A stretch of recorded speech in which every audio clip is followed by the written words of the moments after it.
If you squat every day, you're going to look like a pear. Okay? The same is happening inside your brain. You just don't see it. If you're constantly watching, news media, right? You're literally building your muscles that are concerned and are, critical and are worried about the world, when in reality, most of the time, you can't do anything about it. There's something in there which is clearly a theme in, I think, 3 topics we've touched on, which is this theme of like radical acceptance. Oh, absolutely. I mean, this is what I call the Jedi master level of happiness. So there are 3 levels of happiness, right? I call it the happiness flow chart. Events are going to piss you off. It's just the truth. If you can manage to acknowledge your emotion and say, "Oh my God, I feel. Am I angry? Is this anger? I mean, is this what I'm feeling?" And then you take that feeling and you say to yourself, "Okay, interesting. I am angry. I need to do something about it." I will give you 3 steps. Okay. The beginner's level is ask yourself if what you're thinking is true. Your partner said something hurtful on Friday. Your thought is he or she doesn't love me anymore. Okay? Ask yourself if that thought is true. If it isn't, drop it. There is no point to be unhappy. If it is, then let's go to the black belt level of unhappiness, which is, can I do something about it? That's the second question. Is it true is question 1. Can I do something about it is question 2. Right? And honestly, by the way, it doesn't take more than 2 seconds to feel the emotion, ask yourself if it's true, and then go to can I do something about it? And if yes, then do it. What are you waiting for? Text him or text her and say, "Baby, can we please talk over dinner? What you said on Friday hurt me." Okay? Instead of just banging your head against the table, hoping that they will find out and come and say, "Oh, I'm so sorry. I was teaching. This story really hurts me. I was teaching, when before lockdown, I taught a lot of people in workshops and seminars, more than 20,000 people. One day, one of them comes to me in the first break and says, "What are you talking about? What do you mean happiness is a choice? You have no idea what happened to me." Okay? And I said, "Okay." And she said, "When I was 17, she was 74 at the time. Can you believe that?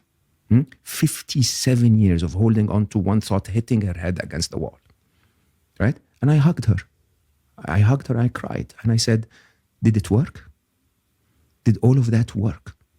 Or was the better thought, okay, it was horrible, but can I do something about it?" Okay? And that's question number 2. That's black belt. Sometimes, however, there's nothing you can do about it. Whatever she experienced could be irreversible. What I have experienced, the loss of Ali, is irreversible. There's nothing you can do about it. Okay? And I'm not asking everyone to get there quickly, but the Jedi master level of happiness is to say, okay, it happened and I have no choice to change it. There is nothing I can do to fix it. So can I accept it, but not surrender and lie down and die? Accept it and then start to do something to make my life better despite its presence, or maybe because of its presence. Okay? Can I accept that Ali died and start to spread his message so that my life and the life of others become better? Can I do that? I call that committed acceptance. Okay? And it's very simple. If you commit and if you accept things you can't change and commit to make your life better despite of or because of their presence, nothing can beat you. Nothing can beat you. And yeah, is it horrible that I actually managed to move on and not hit my head against the wall for 27 years? Does that say I don't love Ali? What are you talking about? I adore Ali. I cry about missing him still today, right? It's not that there is nothing to prove in that. What I can prove is I love him so much that I actually dedicate my life to spreading his message. That's so much better than sitting there and saying, life hit me. I don't like life, right? Okay, that's a 6-year-old attitude, honestly, okay? Adults will say, okay, and especially business people, I mean your audiences, Yeah, the market changes all the time. Do you sit down and go like, I lost another deal? Or do you just get up and say, why did we lose this deal? What can we do about it, right? And if there is something wrong with the product, can we change the product, right? What you talked to there about business in particular rings very, very true, because in business, and you've been, a very successful entrepreneur yourself and worked with teams, you'll get people who are high in defaulting to logic in moments of chaos, and also default to personal responsibility, and those that don't. Yeah. And the outcomes of both groups are quite predictable. Very different. Very different. And actually, this approach of, is it true?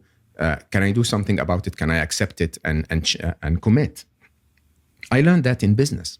And it's a very simple business approach. Now, most of us do that in business. But when it comes to our personal life, we don't do that. Mm. And interestingly, most of us, by the way, who do that in business are very successful in business. And most of us who do that in life are very successful in life. It's not just happy. It makes us successful because it doesn't waste our cycles on things that are not necessary. So if you can do it at work, do it at home, do it in your life, do it in your relationships. It's really a very straightforward flowchart.